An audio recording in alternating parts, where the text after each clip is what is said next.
Saya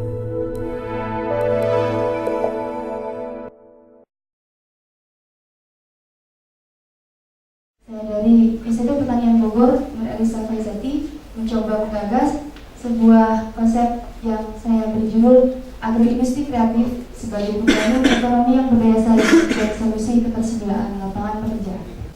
Dengan melihat peranan sektor pertanian yang masih dominan dalam penyerapan tenaga kerja, namun sektor pertanian masih dihadapkan pada permasalahan rendahnya pendapatan dan produktivitas pelaku di dalamnya, maka diperlukan sebuah pengembangan usaha mikro sebagai alternatif kebijakan. Bentuk gagasan yang ingin saya sampaikan adalah kolaborasi dari sektor pertanian dengan sektor industri kreatif. Setidaknya 3 subsektor agroindustri kreatif unggulan yang secara langsung diharapkan dapat meningkatkan kinerja sektor pertanian. Yang pertama adalah kerajinan, desain, dan media informasi dan komunikasi. Lantas bagaimana ketiga subsektor tersebut saling bersinergi bekerjasama untuk meningkatkan kinerja sektor pertanian? Sektor perizinan di sini menjadi basis utama dalam industri kreatif berbasis pertanian. Kemudian melihat fenomena konsumsi, konsumen menuntut adanya penciptaan produk yang berbeda dan khas, sehingga desain di sini sangat penting untuk menciptakan produk-produk baru yang berbeda.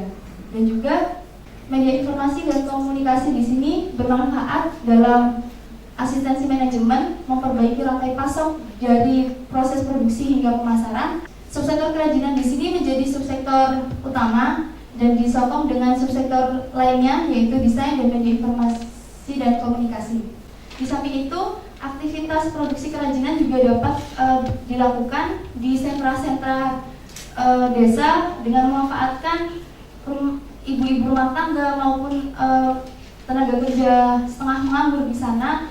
Simpulan, terdapat 3 subsektor utama yang dapat menunjang performa sektor pertanian untuk industri kreatif itu sendiri. Yang pertama yaitu kerajinan untuk mengintensifikasi tenaga kerja. Yang kedua, media informasi dan komunikasi untuk perbaikan rantai pasok dan pemasaran. Yang ketiga, desain pengemasan dengan fokus brand image.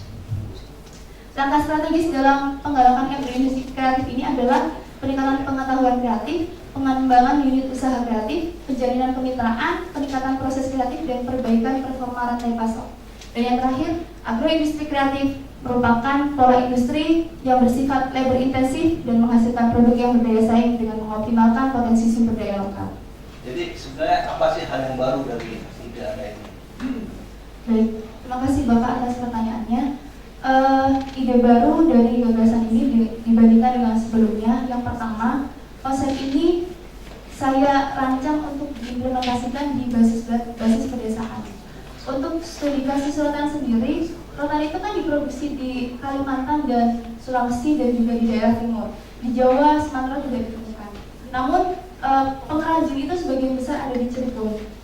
Jadi kenapa ada kasus rotan mentah diekspor? Karena masyarakat daerah penghasil di sana sendiri merasa lebih untung mengekspor rotan mentah dibandingkan dikirim ke Cirebon untuk selanjutnya ditindaklanjuti menjadi produk industri. Sehingga masyarakat di sana perlu diberikan tempat untuk mengolah hasil produk rotannya itu sendiri. Itu yang pertama, yaitu model ini diterapkan di kelembagaan.